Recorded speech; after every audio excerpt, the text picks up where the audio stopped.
Hi, I'm Cecil Maranville, and you're listening to Verse by Verse. Today's podcast features Psalm 4, verse 1. Hear me when I call, O God of my righteousness. You have relieved me in my distress. Have mercy on me, and hear my prayer. This is one of the psalms written by King David.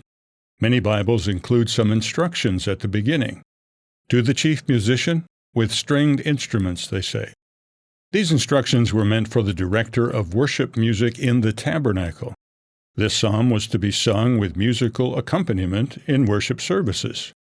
Now, undoubtedly, it has been sung throughout the ages, both in the tabernacle and later in God's temple in ancient Israel. In fact, its words are still sung in a hymn in the worship services of the Church of God, a worldwide association, the sponsor of these podcasts.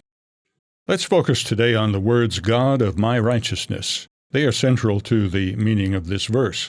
You have probably heard the expression, the divine right of kings. The American Heritage Education Foundation explains that, begin quote, the divine right of kings was the belief that the king or queen derived his or her authority to rule directly and only from God. The monarch or hereditary ruler was expected to abide by God's moral law. End of quote. But in practice, kings have notoriously decided righteousness, that is, what was right and what was wrong in their particular kingdom, based upon their personal opinions, their personal agendas, their personal desires. In this psalm, David declared that he really looked to the Creator God as the one to define right and wrong. In doing so, David set an example for us today. This is one reason God inspired the psalm to be preserved in Scripture. While we don't rule over a nation, we do rule over our personal life. Do we make life's decisions based upon our opinions, our agendas, or our desires? Or do we govern ourselves based upon God's definition of right and wrong? To do what David did, we must first learn God's thinking, which we can find in the Bible. Then we must consider how this knowledge applies to us personally. Lastly, we must act on God's directions. That requires humility. By nature, all people, including us, are inclined to act more like most kings, making life's decisions based upon personal opinions and preferences. There's more in the verse. David began with, when I call, and he was referring to prayer. That's what calling to or calling on God is, prayer.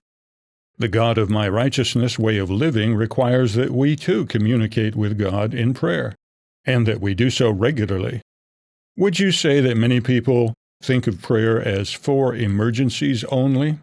They call out to God only in times of great need. If so, then their prayer is not going to be particularly effective or productive. Prayer is a relationship tool, one that has to be used often, just as in human relationships. King David also spoke of his distress. It might seem that anyone living a godly life should be spared from distress. But in fact, some stress is critical to our developing King David's kind of character.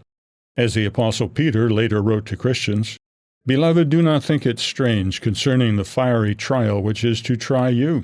You can find that in 1 Peter chapter 4, verse 12. Would you like to know how to develop the character of King David? See the show notes for links to our articles, Developing Christian Character, How to Pray Effectively, and Through Many Tribulations.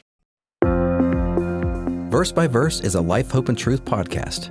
Check out the show notes to find more free content, like videos, articles, and booklets in our Learning Center.